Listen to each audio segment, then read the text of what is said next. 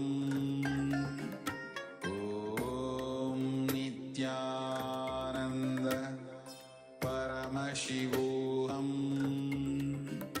Om Nithyananda Paramashivoham Om Nithyananda Paramashivoham Om Nithyananda Paramashivoham.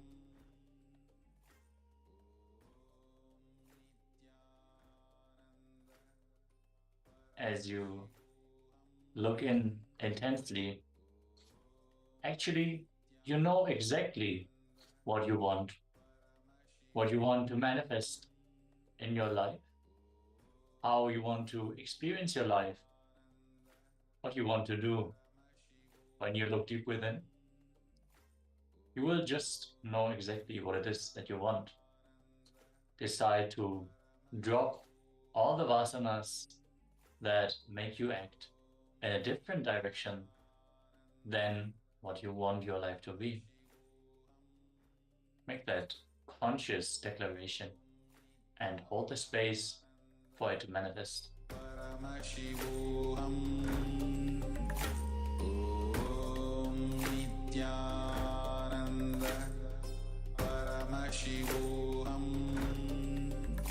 Om Nithyananda Paramashivoham Om Nithyananda Paramashivoham Om Nithyananda Paramashivoham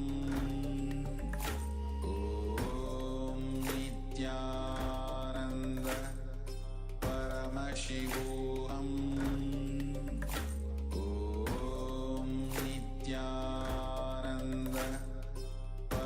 Paramashivoham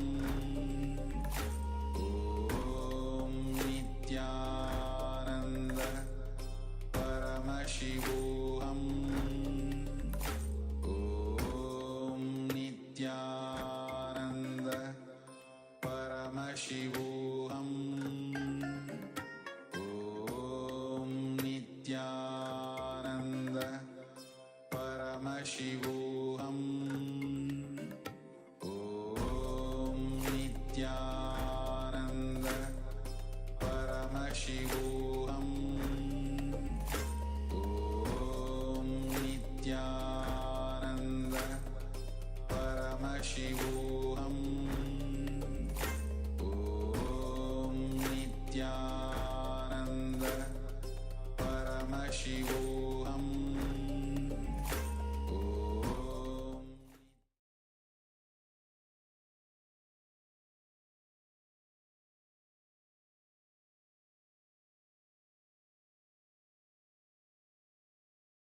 Now, slowly, very slowly, please open your eyes. Can take off the eye band and be in a space of deep gratitude for Swamiji revealing this powerful process and the cosmic knowledge of how to go beyond our sense perceptions and the ties that come with them. Let us take this space and move on to the next round of today's power manifestation.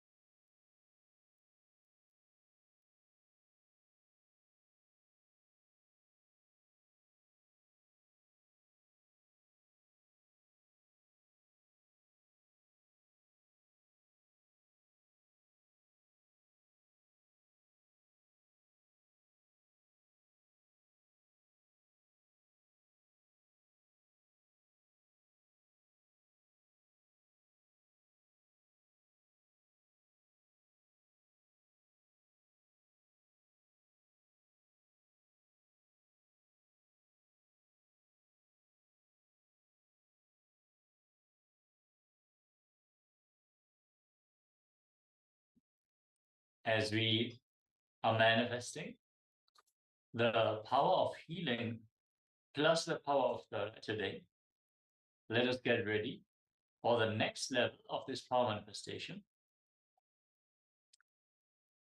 In the previous power manifestation, we healed our living space. Now let us move to healing others' living space. Very exciting. The scripture when reference for manifesting the powers of third eye is Vihaya Nija Dehastham Sarvatra Smiti Bhavayan Hridhena Manasa Drishtya Nanyekshinya Sukhi Bhavet. Bring completion with the body, dropping the I consciousness from your body, Nija Dehastham. Cognize firmly with integrity and stable mind that I am everywhere. Sarvatrasmi. I am not only in this body, in each and every body I am existing. Very powerful sutra from the Vijnana Bhairava Tantra, Sutra 104, Dharana 81. Now, how to get started for this power? Let us partner up with another person and let's use the powerful cognitions that we received from the last session, that just by our declaration, we can go beyond the senses. We can go even beyond the food. We can just chant the Mahavakya and see how the effect of our sense organs on our decision making just drops. The power of the third eye is such that we can manifest infinity immediately. So let us get ready. If you have already connected to a partner earlier, you can manifest further. As in this power, we are going to heal the living space for another person. Now, connect with the living space of the person that you want to manifest this power for. Chant the Mahavakya and just allow Swamiji's energy to heal it. Be very clear, it is Swamiji who is manifesting through us when we are manifesting these powers. Just you are the guiding rod to where the power is supposed to manifest, and he does the rest.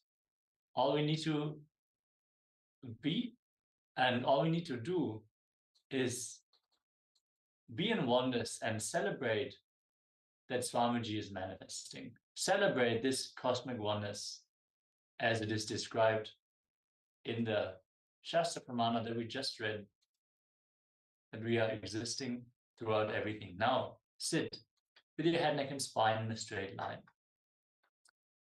Close your eyes. Visualize Swamiji in your inner space.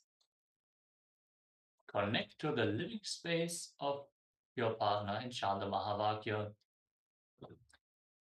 Om Nithyananda Paramashivoham.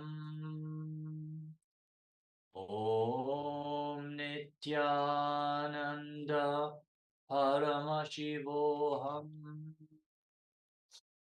Om Nithyananda Paramashivoham. Keep vibrating with the Mahavakya as you heal the living space of your partner.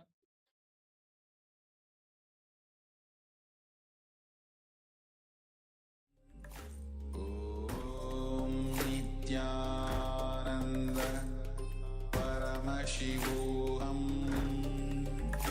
Om Nithyananda Paramashivoham. Om Nithyananda Paramashivoham. Om Nithyananda Paramashivoham.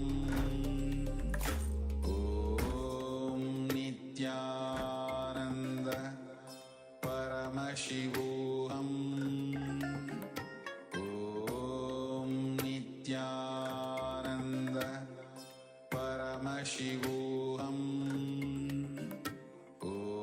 Om Nithyananda Paramashivoham.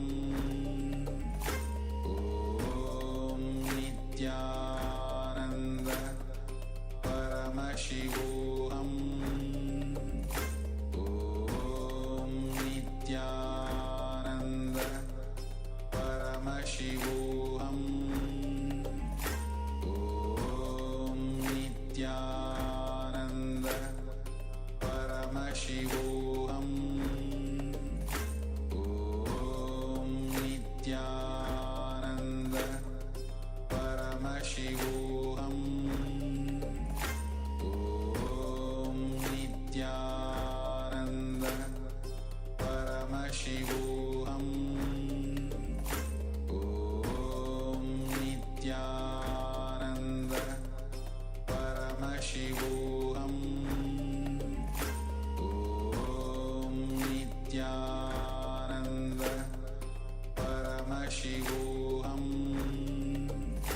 Om Nithyananda Paramashivoham.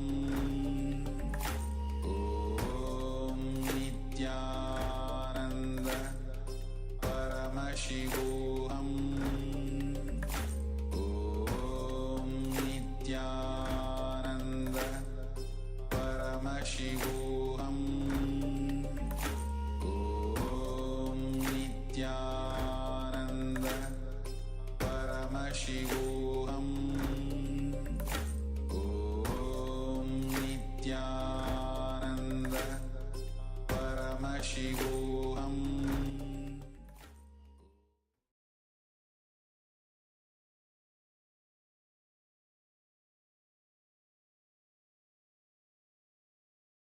Now, slowly open your eyes. Be in the state of deep gratitude to Swamiji for flowing through you and providing the healing of the living space of your partner. Communicate with them and ask them what they experienced during this power manifestation. You can share your own experiences in the Zoom chat or in the social media as we get ready for the next segment, which is going to be conducted by our next Acharya. Thank you all so much for tuning in and participating sincerely in all the processes. Let us now sit straight with our head, neck, and spine in a straight line. Join your hands in Namaskara Mudra. Visualize Swamiji as we complete the session with the Purna mantra. Om Purnamadav Purnamidam Purnat Purnamudachyate Purnasya Purnamadaya Purnameva Vashishyate. Om Shanti Shanti Shanti Hari Om Tat Sat Sarvam Bhagavat Shri Nithyananda Paramashiva Padukar Panamastu. Om Nithyanandam. Thank you all. Stay tuned. Maybe have a sip of water and get ready for the next round of powerful revelations about Ashtanga, the 8 limbs of yoga. Thank you all. Nithyanandam. Paramashivoham. Om Nithyananda. Paramashivoham. Om Nithyananda. Paramashivoham. Om Nithyananda. Paramashivoham. Om Nithyananda. Paramashivoham. Om Nithyananda. Paramashivoham. Om Nithyananda. Paramashivoham. Om Nithyananda. Paramashivoham. Om Nithyananda. Paramashivoham. Om